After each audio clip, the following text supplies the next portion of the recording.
Good morning, everybody. Hopefully this isn't too loud. I have a voice that most people say I don't need the mic for, so it may get loud at times. I apologize if it does in advance. So how mobile technology is disrupting and changing self-storage practices. So one thing I want to do is I want to invite you all to keep your cell phones out. We're actually going to use them during this, this presentation. So keep them handy, keep them close by. We got about 10 minutes, and I'll get to that part of it. This is going to be interactive. I can sit here and talk for hours. If you haven't ever met me before, it's very easy for me to do. But I do like to be interactive and chat with you all as we go through this. So by way of introductions, I guess my picture slide's at the end of this, not the beginning of this. My name's Thomas Brooks. I'm with PTI Security Systems. I'm the Vice President of Sales for the company. Been here for about a year and a half right now, maybe a little bit longer than that. But I've got about a decade of experience in the self-storage industry. Now, I took some time off from the self-storage industry back around the financial collapse and went into healthcare and healthcare technology, which was really exciting for me because, to be honest, one of my big passions is something that aligns with what's called the technology adoption lifecycle. And I say that because this is going to help kind of put the background and the base to what I'm going to talk about today. The technology adoption lifecycle is really, and it's been studied since the late 70s and documented in almost every single industry that's out there. And it's how new technology arises, how it becomes adopted, right, and how it goes from innovators, early adopters, and then may or may not become adopted by the majority. And that's the big thing. It's actually, they call it crossing the chasm. And crossing the chasm is a gap where early adopters, innovators get really excited about something. They jump all in, they're on board, they're okay if it doesn't work, if there's problems, if there's glitches. But then that majority come along. And how does the majority react to it? And usually that majority are called pragmatics, right? They're a little bit, yeah, it's shiny, it's cool, it's exciting, but I just got this one or two things that I want it to do for me. I don't need the other 25 that you're pitching at me and telling me it'll do. And mobile technology in this industry right now is going through that life cycle, right? I think we're about a year and a half, 2 years into it at the moment, and it's a 10-year life cycle, right? And no matter what industry, no matter what technology, it almost always follows a 10-year life cycle and goes through this bell curve kind of effect. And I believe that mobile is right there. So when I was in the healthcare technology industry, I rode one of these waves. I came into a company called Sunquest Information Systems, which was laboratory software, at about the 2.5-year mark of going through this curve. That was a $250 million company that at the end of that curve was a $1.4 billion company. So technology has the ability to transform a company and transform the clients who use it, right? And that's part of what we're going to talk about is how mobile can help transform your business as both a in terms of operational efficiency, cost reduction, but the part that I think is a little more exciting, the part that's revenue generation, right? And it's going to help you get there. So as I said, I think today this industry is in that early adoption phase, and I came back to this industry specifically because I saw this curve about to come, and that excites me. Watching as new technology is adopted, watching as we bring it to market, and helping customers grow and become better, it's a lot of fun. Right? It is a lot of fun going through that. And this industry, everyone here can attest, if you've walked that trade show floor, everyone over there is talking about mobile. Everyone's talking about new technology. And what always happens is technology comes in first and it's very isolated. And the next part of that wave becomes how do we integrate it all? And then the final part is how do you use it meaningfully? Right? Healthcare went through that exact phase over the last 10 years. And if anyone's been in healthcare before, you'll know that meaningful use went through it and they followed that exact pattern. So that's what I'm going to chat with you all about a little bit today. On occasion, I digress and go different directions, so hopefully I stay close to the topic, and we'll move forward. If you have questions, feel free to open up, raise your hand, and let me know. So mobile technology, it can transform an industry, it can disrupt common practice, automate operations, and improve business outcomes. Those are kind of the 4 areas that we see mobile in this industry affecting right now. All right, it's absolutely going to transform this industry. It started already. And it really started with managers. Managers took their PC-based software and it got moved to mobile so that they could be mobile on the property using technology, right? So that they weren't stuck to their desk. The next evolution and the transformation that we're looking at right now is moving from the manager to the tenant, right? That's the next evolution of this technology, is giving that technology to the tenant. And how do we do that? And what are the pragmatics of the industry looking at going, you know what, I don't need this big, shiny everything, but what are the main things I need to give to my tenants, right? And that's not for me to decide, but that's really for you and your tenants to decide.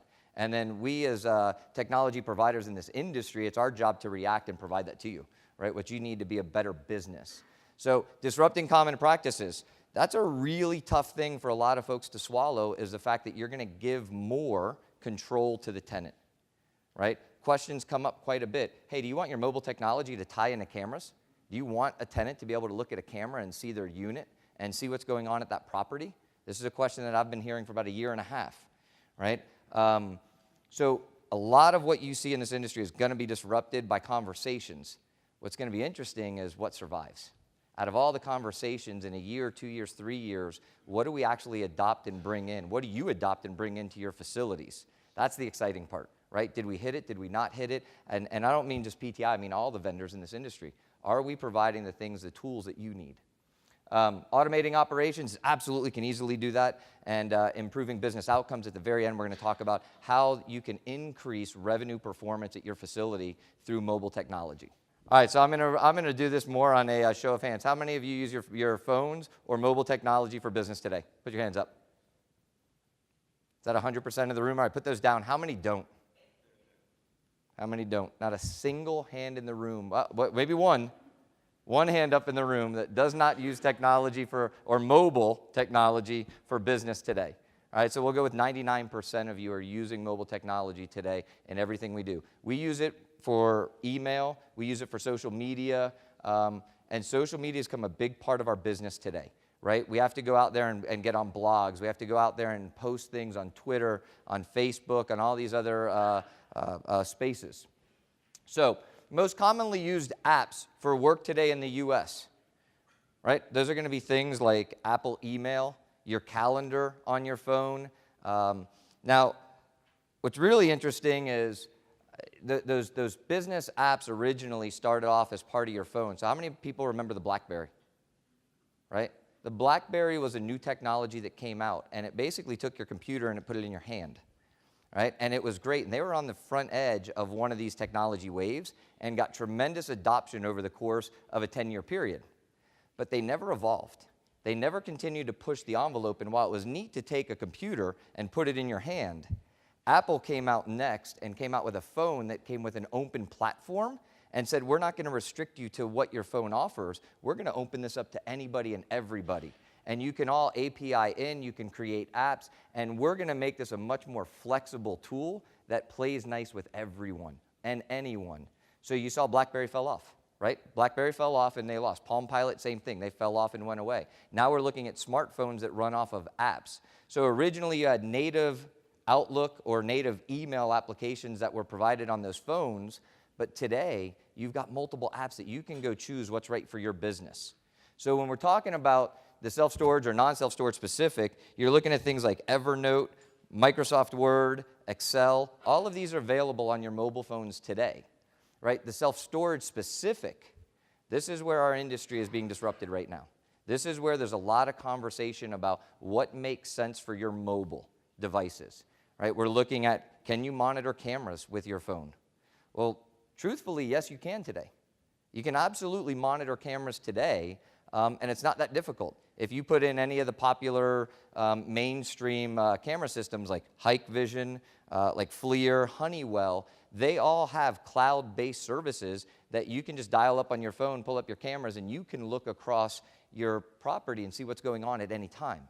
Right? The next evolution is, can we integrate those and create other actions out of it? When a motion sensor comes up, does your phone suddenly go, bam, there's a camera and I see what's going on at my property? Right? That's the next evolution, is creating these integrations that come into that. But you can do these things today. Now, the secondary question there, and as I talked about a second ago, we're going to see a transition from manager-related apps and technology to tenant. Right? So the question you've got to ask yourself is, do I want to give my tenants access to those cameras? Right? And that's where over the next 2 years, this industry is going to define itself. And it's going to decide, do we want to? Does the technology need to evolve to that, or does it not? Right? And that's going to come from owner-operators and tenants.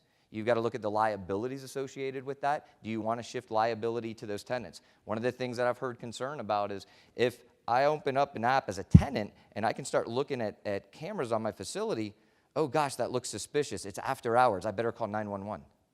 Let me send someone on site 911. Now, who's responsible for false calls to 911?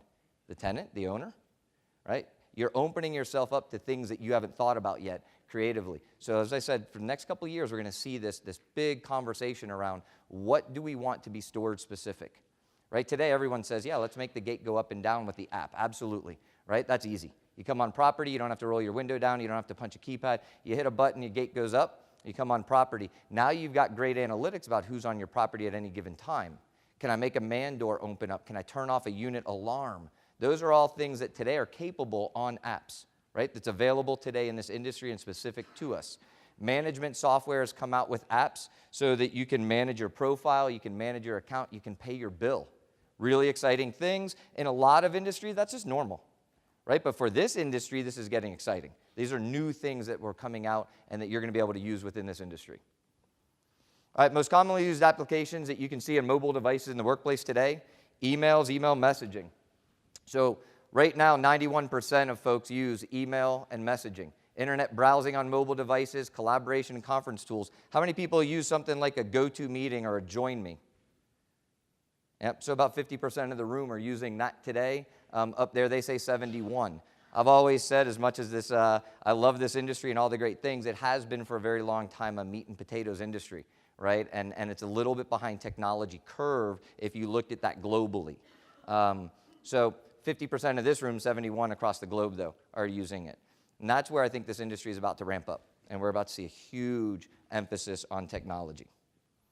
All right, so since my Menti doesn't work, should tenants have access to cameras through technology?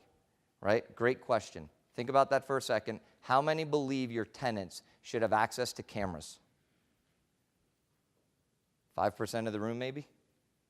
5% of the room think that their tenant should have access to cameras. That's the conversation and the results that I've seen pretty much for about the past year around that. There's a lot of unknowns in that area. And it's a conversation that's going to continue to happen. It's going to be spurred by some early adopter innovators. So remember, as I talked about that life cycle of technology, you have the innovators and early adopters. That represents typically in any industry about a 3% of the actual industry that are willing to go take those chances. And they're going to step forward.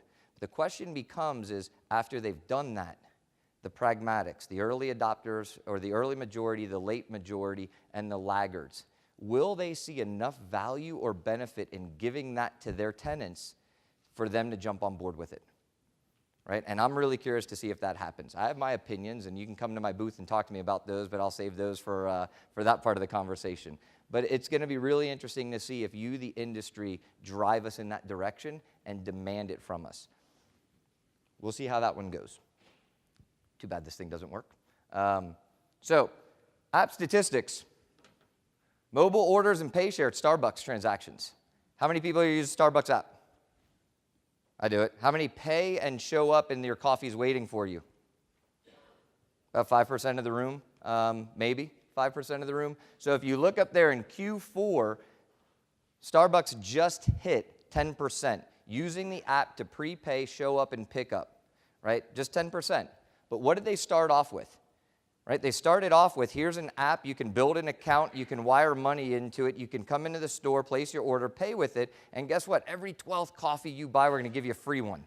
So they actually incentivized you to adopt the mobile, right? And the majority of the people I know in the kind of my family region and where I live in Charlotte, North Carolina, most of the people I socialize with use that app on a daily basis. Majority of them do not yet buy in advance and show up and get their coffee very often, but they're using it.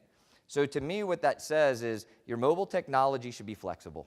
It should not require, right? I should not be required. What would happen if Starbucks came out and said, if you want to buy a coffee from us, you have to have our app, because if you don't have it, we're not going to sell it to you, right? The app is the only way you're going to get a piece of coffee from us, or a coffee cup, or a bagel from us. They'd go out of business. Go out of business tomorrow, right? But instead, they said, here's an option. Here's an option, and oh, look, here's new technology, new way that you can use this app. and that's bringing more people into their store. So now when you wake up in the morning and you're running really late, there's that minor majority, the early adopters, the innovators, who are going, I don't have time to go stand in line at Starbucks, but you know what? I'm going to place my order real quick, pay for it. I can bypass the line, go grab my coffee, and get going and get out of here. It is an option, right? And I think mobile technology in this industry is an option. That's right where we're at right now. As an option to supplement your business and your operations and your revenue generation, I think it makes a lot of sense right now for this industry. All right, Facebook's mobile users, really interesting statistic there. 95% of Facebook users use mobile today, right? Same thing, I'll look around the room. How many people are on Facebook and use your mobile phone to use Facebook? I do, and I don't even like Facebook very much. I don't post much on it, but I do like to go look at other people and see what they're posting, and I like to go see what the updates are and what's new and cool out there. We use it for business. We post stuff for my company on there all the time. And I go look at it and share it with my network, but that's about all I post on there. So 95% adoption, Facebook mobile. Again, it's not the only way you can interact with it, but it's an option.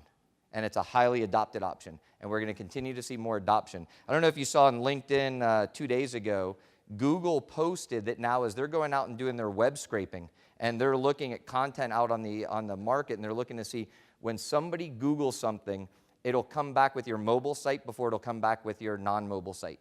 They now have hit 70+% of their Google searches for anything and everything are done on mobile devices. Right, 70%. That's amazing. In 2016, January, Google did a presentation in the self-storage industry, and they said that 2015 was the first time in self-storage that the search, storage near me, was done on more mobile devices than it was on computer devices. Right, so you absolutely have to consider mobile is more adopted in every aspect of our society than anywhere else. This industry, still a little bit behind. We're getting there, though, and we're getting there rapidly.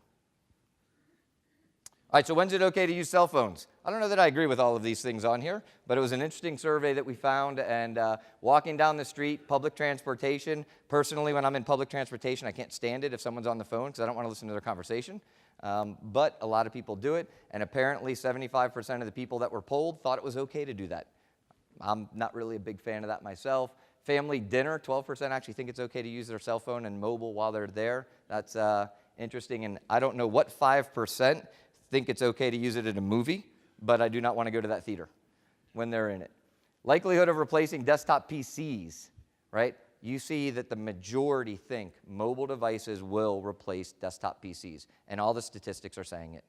All the statistics are absolutely saying it. So as an owner, operator, a manager, if you are not looking at how you can bring mobile technology into your facilities, right, you're missing out.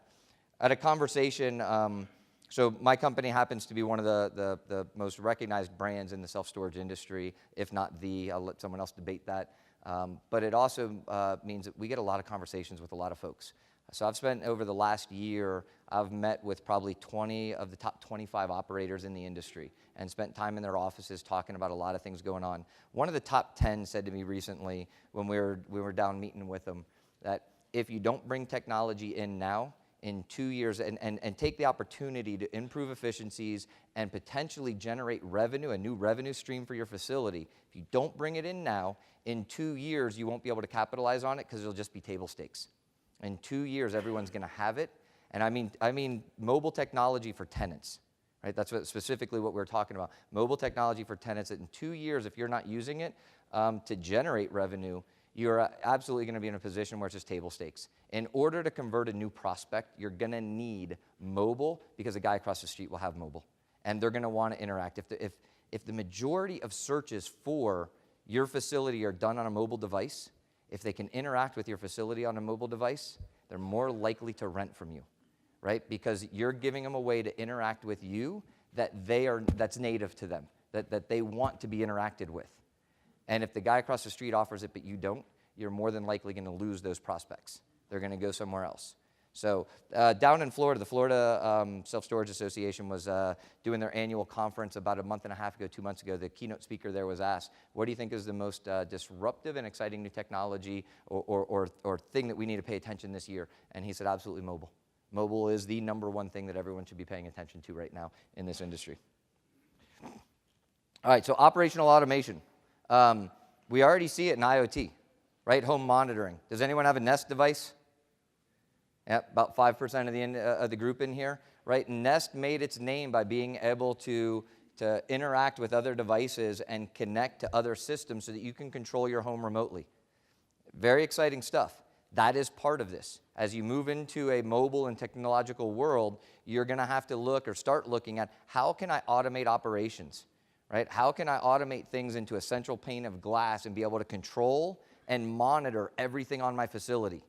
And when you get to that point, you are closer to moving to an unmanned facility, an automated facility, or complete control of that facility no matter where you are in the world, right? And that's a big topic that's going on right now in this industry is how can I automate my facility in a way that I can manage it, control it, monitor from anywhere in the world? And mobile technology is one of the ways it's going to help you do that. Hospitality management. Anyone ever check into a hotel and actually just use your phone at your door? I've done that in New York a couple of times. They've got hotels now where you can just use your phone. You don't have to go get a swipe card. Your phone will unlock your door. Medical healthcare, point of service, and in-home.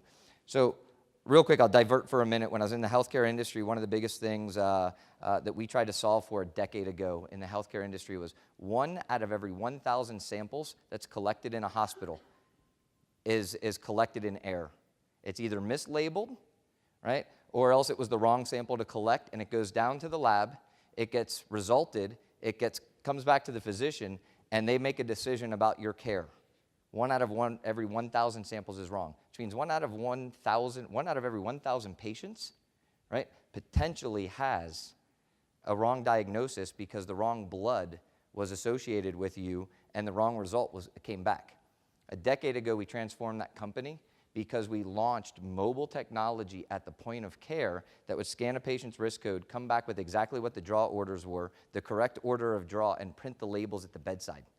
Right? We started in the phlebotomy department, and we eliminated, at hospitals that adopted this mobile technology, we eliminated 100% of the draw errors in those hospitals. Immediately following that, within the next 2 years, nursing staff said, wait a minute, phlebotomists have 0 errors, and the nursing staff still has 1 out of every 1,000 in error. We got to change that. And they brought that technology up to the nursing station, and now the nurses are using it. And they've been able to eliminate collection errors there. Absolutely critical stuff, but mobile has the ability to transform an entire industry, right? And automate processes, eliminating human error. Anyone here ever been in the nursing industry or healthcare side of that, right? You can attest to what I'm saying, no? A lot of nurses will actually go in and collect vials from a patient, put them in their lab coat, go into the next room and collect and put them in their lab coat, go back to the central station, print out labels and start labeling them there. Wait, which room was that patient in? Is it my right pocket, my left pocket? That's how errors occur, right? Mobile has abilities that we haven't even realized in this industry yet. So we talked about other industries, operational automation and what's going on in those, healthcare, smart homes, just about everything.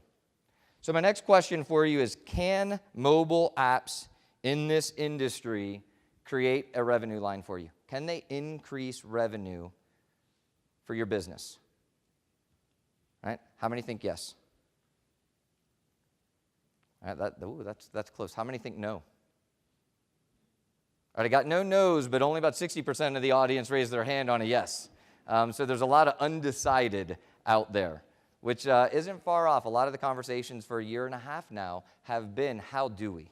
Is it feasible in my market? Can I do that? And that's a question each of you has to ask, is are you in a market that will allow you to increase revenue, charge for mobile technology? If you're in a more affluent area or you got a high number of millennials, people who are using smart technology, absolutely it can. It can 100% give you a new revenue stream. And what will that do for you? So one of the things that we do a lot is we work out ROIs with customers on mobile technology. So for PTI, we're in roughly 36,000 facilities across the country. And as mobile technology has come out for PTI, and we've been asked to do this business case analysis with a lot of customers, what can I do with this mobile technology? How does it help me? This is how it helps. So the first thing here, if we take a facility that's 450 tenants or units at it, If we expect 60% of those tenants to adopt mobile technology, not everyone's going to do it, because guess what? You go down to Florida and there's a lot of people that still have a flip phone. All right, absolutely a lot of folks with a flip phone. My mother still has a flip phone. She will not go to smart technology, so she doesn't want a recurring payment if she doesn't have to. Today we finance $1,200 phones over 2 years. She does not want that. She's going to stay. There's a segment of the market that don't want to go. They're the laggards, the late majority. They don't want to adopt this. So I would contend, will never get 100% adoption of mobile technology by your tenants. No matter how enticing you make it, and even if you give it away for free, you will not across there. So if we say 60% of a facility with 450 units, you can get adoption, and you can charge $5 a month for it. Now let's just say, and by the way, these are not PTI costs, these are just general costs across the industry, but let's just say the annual investment for this mobile technology is $1,000 a year. You're upfront to go implement and install, it's $1,200 a year. Again, those are on the high side for this industry, I think, but there they are. Your 1 year ROI, or first year ROI, is $14,000 after you get that technology adoption at $500 or $5 a month. It's an option, $5 a month. Do you want it? Do you not want it? You choose, right? You choose, Mr. Everyone likes options. Everyone likes to make decisions and choose. Ongoing ROI of $15,200. That's an extra $1,267 a month, or over 3 years, $440 or $44,400, right? In additional revenue. Guess what? That's right to your bottom line. If you're an owner-operator, who here would not like to get an extra $44,000 a year, right, for every facility you've got? Everyone. And when you go to exit that property at a 7 cap, that represents a $700 or $217,000 increase in your exit value, right? In the end, very few people go, I'm going to build a self-storage and hold it for 40 years, right? At some point, there's an exit strategy. You're thinking, how do I exit this and do it profitably? You get your occupancy up, you try to maximize your monthly revenue, you bring in things like tenant insurance to increase monthly revenue. Mobile technology can do that too. A year ago, we had this conversation. In fact, I think a year ago, I sat up on the stage and we had this conversation, and almost nobody in the room thought that they could actually do this. Today, I'm seeing this more and more. We can do this. All right? At the very least, if you can't do this, here's something to think about. One of the REITs said that they were going to do this with mobile technology. Instead of necessarily charging for this, the next time they have a big rate increase of 12%, they're going to say, but with that 12%, you now get access to mobile technology that we didn't have before because we're investing in our property. Right? We're investing in our property, and in those investments to create a better experience for all of our tenants out there, right, we do have to pass along some additional cost. And that justifies a 12% increase or an 18 or whatever they're going to end up charging, but that was one of the ways that they were bringing it into their portfolio, was they could justify a price increase. Right? They weren't sure that they could get the $5 at every facility. So maybe this is, hey, that looks kind of strong. I don't think I'll ever get there. All right, let's look at it a different property. 650 units, 40% adoption, and it's only a $3 a month. Now, me personally, if I walk up and I say I'm going to rent from you, and then you ask me for $5 a month to be able to just get in, if it's raining, I don't have to roll down a window and touch a keypad, right? I'm absolutely going to give you $5 a month. It's $5 a month, right? It's just $5 a month, and it's an option. You're not forcing it on me. So let's just say, though, only 40% adoption at $3, same investment right here, you're still looking at an extra $7,000 a year in return, right, back to your business. Ongoing, it's $8,360 over a 3-year period. That's $23,000 extra in your pocket. And at a 7 cap, you just exited at $119,000 more than you would have. And that's for every one of your stores, right? We did this for a 10-store property. We looked at this type of an ROI. It was $1.2 million that they got on exit extra that they figured was real money to them. So they were really excited by this. Does all this make sense? Any questions on this? Yes, ma'am. So the question is, what other options besides just access do we see coming down the pipe or available today with mobile technology that you could offer to your tenants? Absolutely. Great question. So sky's really the limit. Anything you can do with your access control or your security technology, you can integrate in, and it just takes some development on the vendor's side, all of the vendors in the industry, developing it and making it available. That's going to come from the owners saying this is what we've got to have, right? And articulating that. We love to hear feedback because it helps us guide our roadmap on where we're going. Today, what do we see? There are apps out there that will allow tenants to manage their account with you, update information. There are apps out there that say that if I'm a renter, I can then go make 1, 2, 3, 4 all renters on my lease with their own unique access code. Right? There's benefits to that. There's other things that maybe we haven't considered yet. And giving a tenant that much control, right now I really, as an owner-operator, all of a sudden my one person coming on our property became 5 people, became 10 people, became 20. If you forget to eliminate somebody's code, right, they have access to this property whenever they want. I'm not sure that that offers the best security for that facility, but I don't make that decision. You get to make that decision, right? You, all the owner and operators out there, get to make these decisions and let us know where should we go. So managing accounts, that's one of the options that are available today. Paying your bills, right? So most access control solutions out there, when you come onto a property, if you haven't paid your bill, you will be locked out at the gate.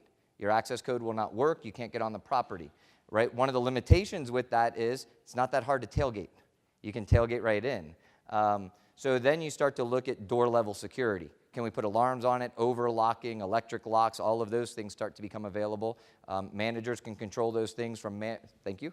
Managers can control those from mobile apps for the manager, but again, it goes back to the tenant side, right? What can we offer to the tenant? So being able to pay to open up the front gate when I haven't paid is a big one. Being able to pay that bill right now. And that's available today. All right, those are a couple. I'm sure there's 25 more that probably I didn't necessarily hit on at the moment. Location services. In an app, if I don't know how this happens, but if I forget where my storage facility is, you can just click on a button on most mobile apps and go launch my Google Maps, and it'll take you. It'll launch the directions. You can have the phone on your mobile app, so if someone needs to call you, they hit the button and they can call you directly right from your mobile app. So there's a lot of different things you can put in there. You can put your hours of operations that the facility is available. One of the biggest things you hear is access codes, we forget them.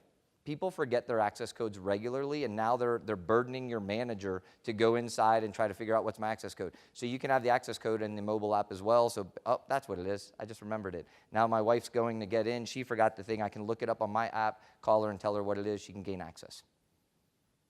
All right, other questions? I think there was one down here. Nope. All right. So, as we've talked about, shifting from manager-centric to tenant-centric, right? Traditional systems in this industry were built to give your managers the ability to walk the property and do things. Now we're seeing in this industry that transition to what should the tenant be allowed to do, right? And what can they do? And it's going to be really interesting to see how this progresses. Initial mobile applications, all about that manager workflow. Applications are now being given to tenants for self-control. I heard someone say that I want to shift liability from the manager to the tenant. Okay? Liability. I don't know what that means yet. Right? Over the next few months, next year, maybe we'll find out. But I've started to hear that conversation of we want to shift liability. Still your property. Right? So how did you shift liability? I'm not sure I understand that question or that answer yet, but it's a neat one that's coming across. I look forward to seeing where that goes. Self-reliant tenant, no longer dependent on your property manager. The question I keep coming back to is how much control should a tenant have? Do you want to give away control of your facility? Right? How much control do you transfer to those tenants? Right? The paradigm shift is absolutely moving to centralized and operational automation. Mobile technology facilitates that by giving some level of power to the tenant. But it goes back to how much do you want to give? Big topic that everyone's talking about in the industry right now is how do we automate facilities and move to managerless. Right? That is absolutely a big conversation that's going on, and one of that is for somebody to be able to take an app, so this goes back to what can an app do, is when you show up at a facility, have a sign that says download our app and you can rent. Right? So you go on there and now you can actually execute a lease on an app, get your access code, manage your account, and immediately go onto the property without ever talking to a person. Right? That is absolutely a capability in the mobile world that we're going to continue to see evolve. Some of the bigger REITs today are big chasing pod type models where you have a centralized operational hub with a bunch of unmanned facilities, and that hub manages all of those. One of the best organizations doing it out there today is Storage Express out of Indiana. 94, 95, every time I see a slide about them, it changes, but somewhere in the 95 range, unmanned facilities, and I think it's 4 states. They have one centralized operating hub. They manage everything out of there, and they've got roving property management crews that go on different sites and do lock checks and do other things on each of the sites, make sure that the lights are running. So it can be done. It's already there today. What's that? Storage Express. Jefferson Shreve owns it.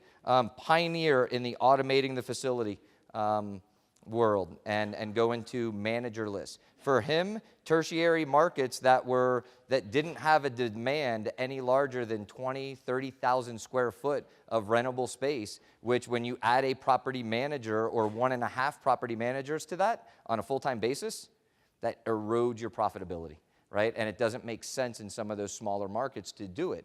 So he came up with a way that, hey, I'm going to put an unmanned there. I'm going to centralize my operation here. I can operate with a fraction of the staff, and that makes that more profitable. Yes, ma'am. The question is, where does the point of sale actually occur? Can it be done on the app? So there are apps today as an option. So if you're great question. So here becomes one of the conversation points. If all of your system is run on an app and you have to have an app to lease from you, you can't charge extra for the app, right? So you've lost that ability to generate that revenue stream. If you have a core management that there's an office or even a remote where you're doing it on a kiosk, then the kiosk could say, would you like to use an app to interact with the facility? It's an extra $3. So there's a way to charge for that. But if your entire system is based on an app, you actually do not have the ability, in my opinion, to charge extra for the app. Does that make sense? So today, the point of sale, there's a lot of folks, the innovators are all looking for ways to, how do we create a new point of sale that we can bring in more people faster? It used to be that, right, one of the big things that you do is if someone goes online and they find your facility, they can reserve a unit, but they can't actually lease it or execute the contract, right? That's shifting fast so that we get the technology in place so that they can execute the lease mobily, because the statistics showed the majority who said reserve that unit and you give them a 7-day window that you'll reserve it would not show up. Right now you've taken something out of inventory, you can't lease it, and they don't show up, you've lost the potential revenue through that path.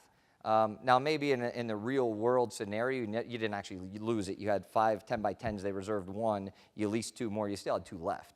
But we want to get away from having those off the inventory and actually get them leased, because now if I'm forced to lease it, I may go, oh, darn, I didn't need it. Then I go cancel my lease. Well, you still made the revenue for a month or for whatever that term was that they already agreed to.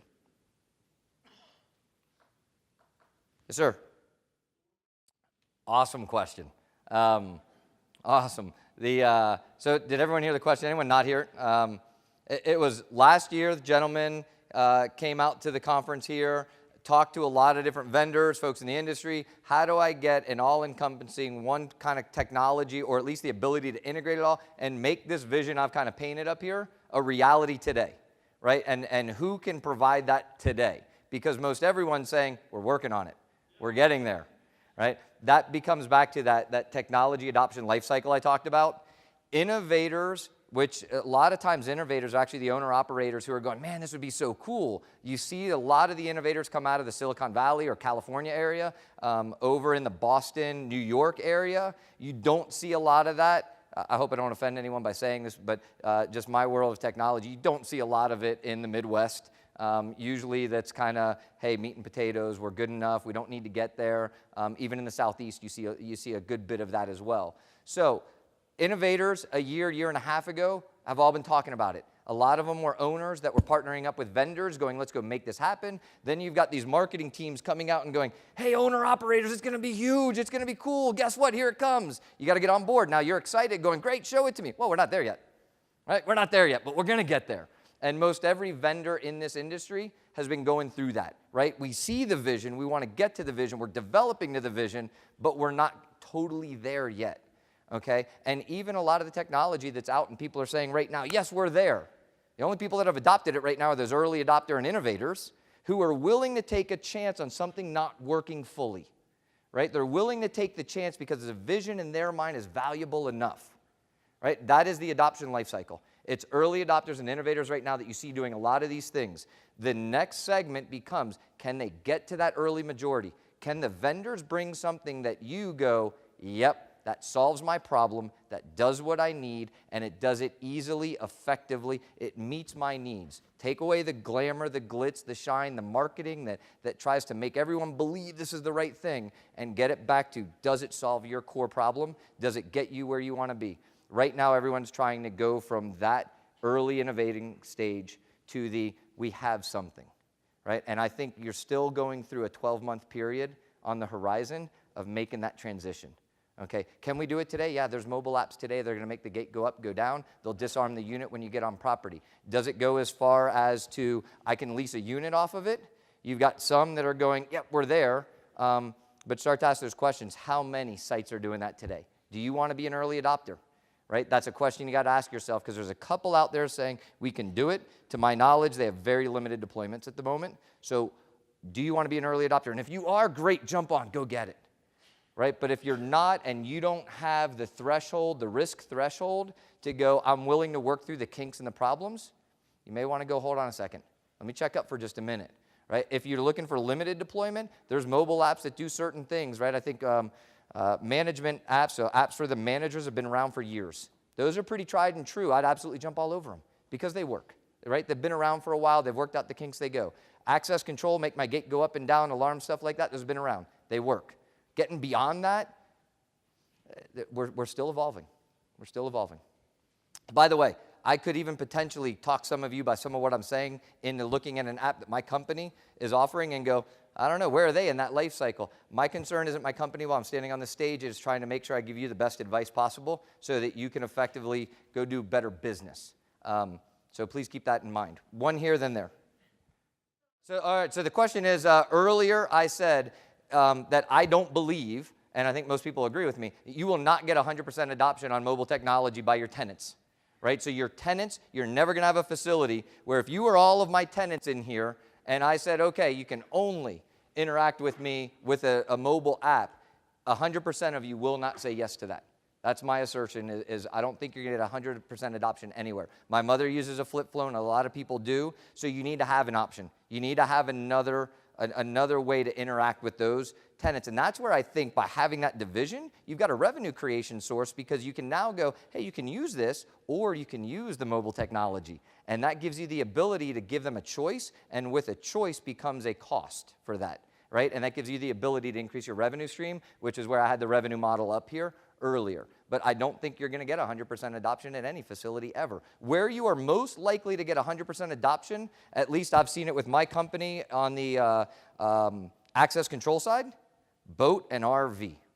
We have a facility in Georgia that runs 98% of their tenants on a mobile app for getting in and on and off the property. Why? Because when you got a giant RV and you've got this bollard right here with a keypad on it, how many of them turn early and are potentially going to scrape that to get their window there? Most of them take a wide turn, park, get out, walk over, punch their code in, get back in, and then they go into the property. The one in Stone Mountain that I'm talking about, Space Max, you get 300 yards from the facility. Everyone knows when you hit the cemetery, go ahead and hit your button. And as you get there, the roll-up door, it's an indoor RV facility, the roll-up door, commercial roll-up door will be up and you can drive right in, right? So that it streamlines the process. You see the greatest adoption at the moment there, but even they are only at 98%. Yes? Do these work so that I can... what I'm curious about is how the industry leaders are approaching the technology that you're describing. Extra space, the big boys. Can you give us an insight into that? Absolutely. So how are they? So some of those, and they go right back to that technology adoption curve. You have some of the REITs who are early adopter innovators. They want that technology. They want to get there fast. You have others that are going, come see me in 2 years. Right? We are extremely profitable. We're making great revenue. I don't see a need to go invest all this money in there and take any risk on the business. We'll get there later. We've got other priorities. So no different than the smaller mid-market operators who, by the way, dominate this industry. Because the big REITs, if you look at the top 25, they only make up about 18% of the industry. right? And when you get past the top 25, you're in a double-digit ownership. You're out of the triple and the 5-digit ownership of facilities. You're down, or 4-digit ownership of the facilities. You're down in the double digits after the 25. Top 25 are roughly right around there. So it's the same, right? One of the things I don't want to do is speak to a specific REIT and say this specific REIT this is the path they're going through. But I think you see both forms. You see some of those. So this is the last question, and I'm getting the signal I'm done. But you are seeing some of those are quick to adopt technology, some aren't. A lot of those are looking at how can we move to pods, how can we go to the unmanned with a regional kind of group managing a limited number of facilities underneath them so that they become more profitable. And technology is going to enable that. Everyone, thank you very much. If you have questions, come see me up here.